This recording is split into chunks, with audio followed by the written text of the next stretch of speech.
नमस्ते मेरे प्यारे प्यारे दोस्तों, कैसे हैं आप? मैं बहुत अच्छी हूँ, आशा करती हूँ आप लोग भी बहुत अच्छे से होंगे, परिवार में सभी लोग स्वस्थ होंगे, खुश होंगे। आपको मेरी कहानियाँ बहुत पसंद आ रही हैं, इस बात की मुझे बहुत खुशी है। तो इसीलिए आपके सामने मैं एक और नई कहानी लेके आई हूँ। उम्मीद है मुझे कि आपको ये कहानी भी बहुत अच्छी लगेगी। ये कहानी हर एक लड़की की है, हर एक औरत की है। इस कहानी का नाम है आखिर अपना कौन है? कौन है मेरा सगा इस दुनिया में? तो चलिए शुरू करते हैं अपनी आज की ये कहानी। ये कहानी सुनीता की है। सुनीता जो बहुत ही शांत स्वभाव की है, सरल स्वभाव की है, वो बहुत भोली है, नादान है, लेकिन वो बहुत बुद्धिमान है। पढ़ाई लिखाई में बहुत तेज़ है। घर के कामों में और बाकी किसी भी चीज़ों में सुनीता का कोई जवाब नहीं। वो किसी लड़के से कोई कम नहीं। सुनीता अपने माँ-बाप की चहेती बेटी है। उसका एक भाई भी है। सुनीता के माता-पिता उसे बहुत प्यार करते हैं। कोई भी चीज़ चाहिए, कोई खिलौना, कोई गुड़िया, कोई किताब, कहीं आना-जाना, सुनीता के माँ-बाप उसे कभी मना नहीं करते थे। लेकिन सुनीता के माँ-बाप उसके भाई को उससे थोड़ा ज़्यादा ध्यान देते थे। लड़का था ना, और बेटे से तो सबको ही ज़्यादा प्यार होता है। सुनीता ये सब देखती थी, लेकिन वो ज़्यादा दिल पे नहीं लेती थी, क्योंकि वो भी उसकी बड़ी बहन थी। वो भी अपने भाई से प्यार करती थी। समय बीतता गया और सुनीता धीरे-धीरे बड़ी होने लगी। सुनीता की माँ अब उस पे ज़्यादा नज़र रखती थी, उसे टोका करती थी। बोलती थी, बेटा अपने घर जाना तो ये सब करना, ये तुम्हारा मायका है, ससुराल में ये करना, अपने लोग तुम्हारे होंगे वहाँ पे, अपने लोगों के साथ ये सब करना।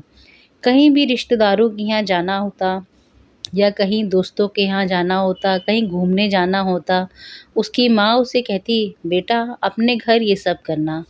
उसे ये सब सुन के यही लगता था कि क्या मेरी माँ, मेरे बाप मेरे अपने नहीं हैं? मेरा भाई नहीं अपना? क्या ससुराल के लोग ही अपने होते हैं? खैर, उन्होंने इन सब बातों को ज़्यादा ध्यान नहीं दिया। उसे लगा माँ ऐसे ही कहती हैं, ये तो मेरे अपने हैं, ये तो मेरे सगे हैं, और हैं भी क्यों नहीं? भाई माँ-बाप तो सबसे सगे होते हैं, उनसे ज़्यादा सगा तो कोई भी नहीं। लेकिन माँ उसे मन में धीरे-धीरे ये बातें डालती थी कि तुम्हारे अपने तुम्हारे ससुराल वाले हैं, हम लोग तुम्हारे मायके वाले हैं। जब तुम्हारी शादी हो जाएगी, तो तुम यहाँ मेहमान की तरह आओगी और तुम्हारे ससुराल वाले ही तुम्हारे अपने होंगे। तुम्हारे पति-पत्नी, तुम्हारे सास-ससुर, वो तुम्हारे अपने होंगे। ये बात सुनीता के मन में आ चुकी थी और वो यही सोचती थी कि जब मैं अपने ससुराल चली जाऊँगी, तो वो ही मेरे अपने होंगे। ये तो मेरा मायका है। मेरी माँ ही रहेगी, लेकिन मेरे अपने तो मेरे ससुराल वाले ही होंगे। फिर क्या था, समय बीतता गया और सुनीता धीरे-धीरे बड़ी होने लगी और उसकी शादी की उम्र हो गई। माँ-बाप ने एक अच्छा रिश्ता देख के सुनीता की शादी कर दी। मनोहर बहुत ही होनहार लड़का था। वो अपने ख़ानदान में इकलौता लड़का था। उसके माँ-बाप भी बहुत अच्छे थे। पति-पत्नी में बहुत प्रेम था। समय बीतता गया, सुनीता ने सोचा मनोहर ही मेरा अपना है, मेरे सास-ससुर ही मेरे अपने हैं। फिर क्या था, थोड़े दिन और भी थे और मनोहर के ऑफ़िस में किसी लड़की से चक्कर चलने लगा। सुनीता ये सब देखती रही और कुछ न बोली। उसे लगा आखिर मनोहर मेरा अपना है, कुछ दिनों के बाद सँभल जाएगा। लेकिन ऐसा नहीं हुआ। अंत में मनोहर उस लड़की से शादी करके उसे अपने घर ले आया और सुनीता को बोला कि मैं अब तुमसे तलाक लेना चाहता हूँ। मैं अब तुम्हारे साथ नहीं रह सकता। मैं इस लड़की से शादी कर चुका हूँ और ये मेरी अपनी है। तुम अपने घर चली जाओ, मुझे तलाक दे दो। ये सब सुन के सुनीता के दिल को बहुत चोट लगी, लेकिन वो क्या करती? मनोहर उसे अपने साथ नहीं रखना चाहता था। उसके बाद उन दोनों का तलाक हो गया और सुनीता अपने माँ-बाप के घर चली आई और उसने अपने माँ से ये बात पूछी कि माँ तुम तो हमेशा कहा करती थी कि तुम्हारा पति ही तुम्हारा अपना होगा, तुम्हारे सास-ससुर ही तुम्हारे अपने होंगे, फिर मेरे साथ ऐसा क्यों हुआ? माँ ने उसे तसल्ली दी कि बेटा इसमें तुम्हारी कोई गलती नहीं है, वो लड़का ही गलत था, ये गलती सारी मनोहर की है। तुम इसके लिए अपने आप को दोष मत दो। हम तुम्हारे लिए कोई अच्छा लड़का ढूँढेंगे और तुम्हारी दूसरी शादी करेंगे। तुम चिंता मत करो, तुम्हें अपना घर ज़रूर मिलेगा। सुनीता के दिल में तसल्ली होती है कि क्या पता मुझे अब अपना कोई अच्छा घर मिल जाए। सुनीता के भाई की भी शादी हो गई थी, उसकी बीवी आ गई थी, ननद और भाभी में अच्छी जमती थी। सुनीता की भाभी अक्सर सुनीता से कहा करती थी कि दीदी आप चिंता मत करिए, जल्दी आपके लिए कोई अच्छा लड़का मिल जाएगा और आपको अपना ससुराल मिल जाएगा और आप भी अपने लोगों के बीच चली जाएंगी। सुनीता ये सब देख के सोचती थी कि आज मेरी भाभी मेरे घर को अपना घर कह रही है, आखिर मुझे अपना घर कब मिलेगा। फिर 2-4 साल बीत गए और सुनीता की दूसरी शादी हो गई। सुनीता अपनी दूसरी शादी में खुश थी। उसके सास-ससुर भी अच्छे थे। वो बहुत अमीर घर में शादी करके नहीं गई थी, लेकिन उसके पास जो भी था, उसमें वो खुश थी। 2-3 साल के बाद सुनीता के एक लड़का हुआ, राज। सुनीता अपने बेटे राज से बहुत प्यार करती थी। उसने उसको दुनिया की सब खुशी दी। वो अपने सास-ससुर की भी बहुत सेवा करती थी। लेकिन सास-ससुर को न जाने किस बात का दुःख था, वो उसे आए दिन ताना देते रहते थे, क्योंकि उसकी दूसरी शादी थी ना, वो तलाकशुदा थी ना, इसीलिए वो आए दिन उसे ताना देते थे कि अपने घर से कुछ सीख के नहीं आई क्या? कोई भी गलती उससे हो जाए, कोई भी छोटी भूल उससे हो जाए, वो उसे ताना देते थे, अपने घर से कुछ सीख के नहीं आई क्या?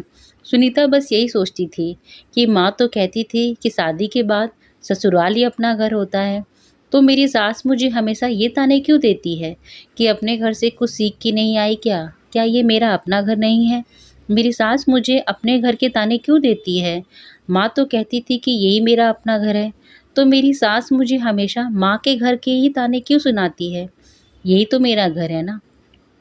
वो मन में हमेशा यही सोचती रहती थी, लेकिन कुछ कहती नहीं थी। धीरे धीरे समय बीतता गया और सुनीता का बेटा राज बड़ा होने लगा था। उसके लिए लड़की वाले आने लगे थे देखने के लिए। सुनीता ने एक अच्छी लड़की देख के अपने बेटे राज की शादी कर दी।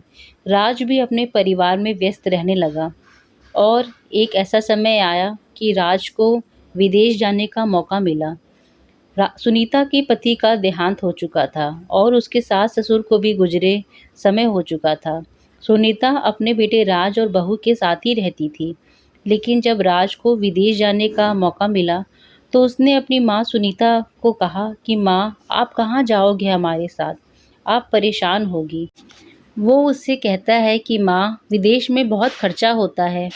मैं सिर्फ़ अपने पत्नी को ही ले जा सकता हूँ। अगर आप मेरे साथ चलेंगी, तो मेरा खर्चा और बढ़ जाएगा और मैं इतना खर्चा अभी नहीं सँभाल सकता। आखिर मेरी नई नौकरी है। मैं अपनी पत्नी को ही अपने साथ लेके जाना चाहता हूँ। तो क्या मैं आपको वृद्धाश्रम में छोड़ दूँ माँ? ये सुन के सुनीता का मन बहुत छोटा हो जाता है, उसका दिल छोटा हो जाता है। वो ये सोचती है कि जिस बेटे को मैंने बचपन से पाला, जिसे मैंने अपना समझा, आज वो ये कह रहा है कि वो अपनी पत्नी को विदेश लेके जा रहा है और मुझे छोड़ना चाहता है। तो क्या ये बेटा भी मेरा अपना नहीं है? वो उसकी पत्नी उसकी अपनी है, मैं उसकी कोई नहीं। उसके दिल में यही बात आने लगती है कि आखिर मेरा है कौन? मेरा अपना कौन है? तो बस आज की मेरी यही छोटी-सी कहानी थी। आशा करती हूँ आप लोगों को अच्छी लगी होगी। आप अगर कुछ कमेंट करना चाहते हैं, तो प्लीज़ कुछ कमेंट डालिए। अगर आपको स्टोरी अच्छी लगी है, तो स्टोरी को लाइक करिए। चैनल पे नए हैं, तो चैनल को सब्सक्राइब करिए और नोटिफ़िकेशन बेल पे ऑल क्लिक कर दीजिए, ताकि कोई भी वीडियो मैं अपलोड करूँ, कोई भी स्टोरी अपलोड करूँ, उसका आपको नोटिफ़िकेशन मिल जाए और आप मेरे वीडियो को मिस ना कर सकें। तो बस आज के लिए बस इतना ही और मैं कल फिर मिलूँगी आपसे एक नई कहानी के साथ। रखती हूँ दोस्तों, धन्यवाद।